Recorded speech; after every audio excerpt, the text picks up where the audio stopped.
Milí priatelia, vláda Zuzany Čaputovej má na rováši ďalší megaškandál. Pár dní pred voľbami podpísala so spoločnosťou Gerulata zmluvu na takmer 500 000 eur. Ak si spomeniete, Gerulatu vlastní synáčik milionára z Esetu Trnku. Toho Esetu, ktorý financoval kampaň Čaputovej aj Progresívneho Slovenska. Prezidentka Čaputová sa zjavne rozhodla odvďačiť. Hovorí sa tomu tiež vratka.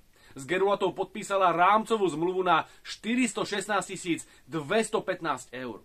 Urobila to cez ministerstvo vnútra, ktoré aktuálne vedie premiér Ladislav Ódor. Jeho podpis na zmluve figuruje. Do platnosti zmluva vošla včera.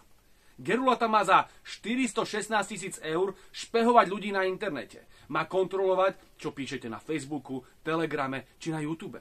A udávať vás rezortu vnútra. Mladý Trnka už raz vláde poslúžil. Vytvoril kontroverzný zoznam tzv. Ruských trolov, mňa umiestnil na prvé miesto. Tento zoznam potom naďoví ľudia ukázali americkým kongresmenom, tí potom žiadali Facebook, aby riešil Slovensko a mňa pár dní na to vypli. Takto funguje liberálny fašizmus v praxi. Americká korporácia vám zapchá ústa za asistencie eseťackých lokajov. Gerulata vtedy na svoj zoznam ruských trolov strčila aj rôzne alternatívne médiá, či dokonca bežných učiteľov. Médiá z nás potom robili Putinových agentov. A keď som na mladého Trnku podal trestné oznámenie, vyviňoval sa, že on to tak akože nemyslel. Že on meral len to, ako často sme hovorili o Rusku. Bravo.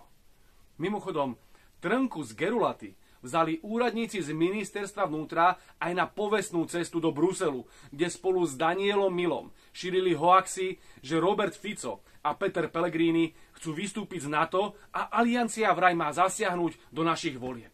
A dnes za svoje službičky progresívcom dostal eseťácky synáčik štedrú odmenu. Určite s pomocou štátneho úradníka Mila, však ruka ruku myje. Takmer 500 000 z peňazí daňových poplatníkov od Čaputovej vlády. Nevidíte tam konflikt záujmov? Milionári z Esetu zafinancujú Čaputovej kampaň a potom zo štátnych Čaputová vybaví luxusnú zmluvu pre synáčika. Týždeň pred voľbami. To nie je vratka, pán Hamran? To nie je mafia? Tak čo, pani prezidentka? Nie len, že zasahujete do živých kauz a páchate trestné činy, vy ešte aj podporujete tuhý klientelizmus. Toto je svet progresívcov. Takto isto Valo dohodil kšeft právnikovi Palovi, ktorý dnes na pokyn Čaputovej žaluje Roberta Fica. Všade sa rozlieza progresivistická mafia. Vyzývam Ladislava Ódora, aby zmluvu s Gerulatou okamžite vypovedal. A orgány činné v trestnom konaní vyzývam k okamžitému začatiu vyšetrovania. Čo je moc, to je moc.